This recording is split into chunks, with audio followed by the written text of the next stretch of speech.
Hello there guys, Erajana here for Forever Football DRFC, your Doncaster Rovers fan channel. It's preview day. Of course we had the massive news this afternoon, but first reported early in the morning that Darren Moore is no longer the Doncaster Rovers manager, so this is officially Andy Butler's first game taking charge of the club on a temporary deal until the end of the season. Maybe a permanent deal if we go up.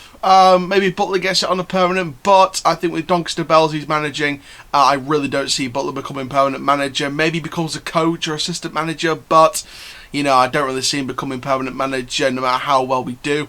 But for now at least, on a temporary basis until the end of the season, this is Butler's first game in charge. I do expect to see a couple of changes. Am I expected to see a formation change? Well, as you can see on the formation behind me, in my opinion, no. I do think we'll stick with the 4-2-3-1. I think we'll play more attacking. I think we'll be more fluent. I don't think we'll be passing to the back all the time and trying to start attacks up every time. And, you know, we'll try and keep it as forward as possible. And defensively, in terms of setting up tactically, we'll be more efficient, hopefully, than what we did in the last few games. And overall, hopefully this will give us the bounce to give us the win over Portsmouth tomorrow. So please like, comment, subscribe, click the notification bell so you never miss another YouTube video. And let's talk about my thoughts on this, why I decided to go with the team that I've gone with, and also share my predicted scoreline at the end of the video. So, talking about Portsmouth, they are contenders for promotion. They are contenders for the playoffs at least. They are going to be in the top 6 this season. No doubt about that. Kenny Jackett's turned the fortunes around. He's built up a good team. He's built up a really good setup over there. And, you know, the last game out against Gillingham, I think, ended 1-1. So, a point against Gillingham isn't the best against Steve Evans. But, you know, Portsmouth will hopefully take that and they'll go into the next game against us tomorrow and they'll try and get 3 points against us. Hopefully we'll try and stop that.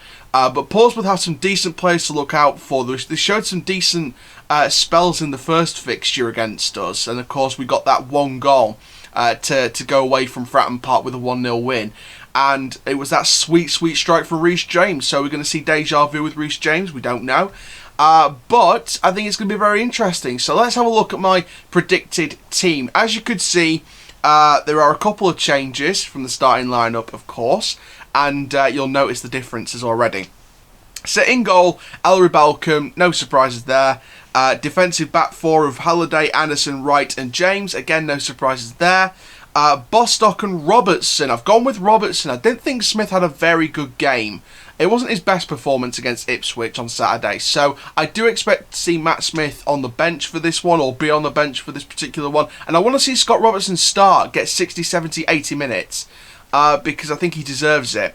Taylor Richards in the cam position, Sims and Taylor on the opposite wings, and then Okunabiri up front. I've dropped Bogle to the bench because I didn't think he had a very good game. Yes, Okunabiri didn't have a good game anyway, and yes, I said in my review of the Ipswich match that I think Fajiri Okunabiri is a winger more than a forward, but I want to get him back up front again. Let's get him back up front where other people think he should play, and let's see if we can get him scoring again.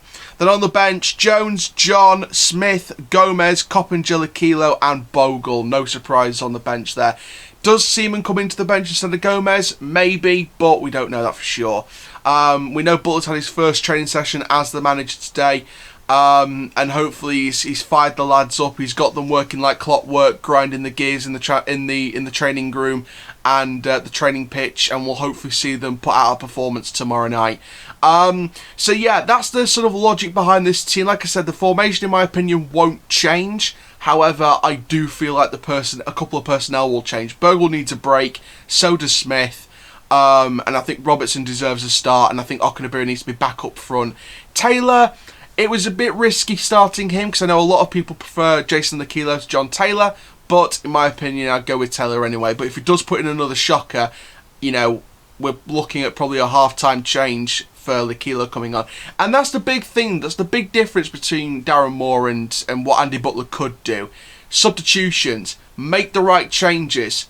Don't bring players on that won't win your matches. Bring on the right personnel. Bring on the right players at the right time. Don't leave it late. Make sure it's at the right moments. Give Coppinger game time. And to be fair, again, you're talking about Taylor maybe being on the bench, Coppinger starting. I'd like to see that. And I've got a feeling Coppinger might start, but I went with Taylor, but it was a hard decision, so don't, crucify me. Don't absolutely crucify me on the decision to start Taylor over Coppinger or Lakilo. But I think it's going to be interesting. We won't change the formation straight away. I think we'll gradually change it over time, but it will be interesting. Final piece of information then on this preview is, of course, the predicted scoreline that I've gone with. And I've gone with a 2-0 win. I think that Portsmouth will still be suffering to some extent after the draw with Gillingham. So I think that we can, surprise them, go on them on the front foot, go at them for 90 minutes from minute 1 to minute 90. And hopefully Richards gets back on goal scoring form again. And Okunabiri gets a goal for himself because I think he deserves it. I'm hoping Bogle gets a goal off the bench. If he's starting or off the bench, let's see Bogle get a goal, get him firing under a new manager. And see what we can do, because we've got the personnel to go up. We just need the right tactics and the right way we're being set out. So fingers crossed Butler sets us out really well. Obviously, we're not going to completely crucify Andy Butler because, one, he is temporary manager until the end of the season. Secondly, he could be our permanent manager next season if he does a good job. And thirdly, Andy Butler is a playing legend for Rovers in the modern day. He's a playing legend. He's a defensive playing legend. And, he's not got the experience yet. So we can't crucify him if he gets it wrong and we don't go up. Because, let's face it, I think many fans are sort of saying on social media, oh, we're not going to go up now. I think Butler can work his magic. I think we can go up, whether it's through automatics or playoffs. Title is, out of our reach now. I think that we're looking at automatics or playoffs, but if we do get the title, then fair play, because don't forget, the manager left us in the 2012-2013 season, then we ended up going up as champions in that season, albeit on the final day, but we still went up as champions, so it could have a very exciting end to the season, and I think Butler could be the man to take us up, and I think, do I think Butler should get the job permanently next season? In my opinion, with him managing the Bells, in my opinion, no. What if we get promoted through Butler? Thank you, Butler. You put us in a good ship. Moore hasn't completely sold us out. Then we look at next season. If we go up this season, we look at next season. We've got a squad capable of doing well in the Championship with a few new signings. The board has backed the manager. Manager's gone to Sheffield Wednesday. We have to deal with that. We have to move on. If we bring the right manager in next season, we could do some damage in the Championship. 110% we could do the right damage, but it all depends on if we go up this season. If we do go up, we'll get the right man. If we don't go up, we'll get the wrong man. So we've got to take it as it comes, take it with a pinch of salt, just keep going for the rest of this season, see this season out, hopefully get promotion at the end thanks to Andy Butler, carrying on the work of Darren Moore.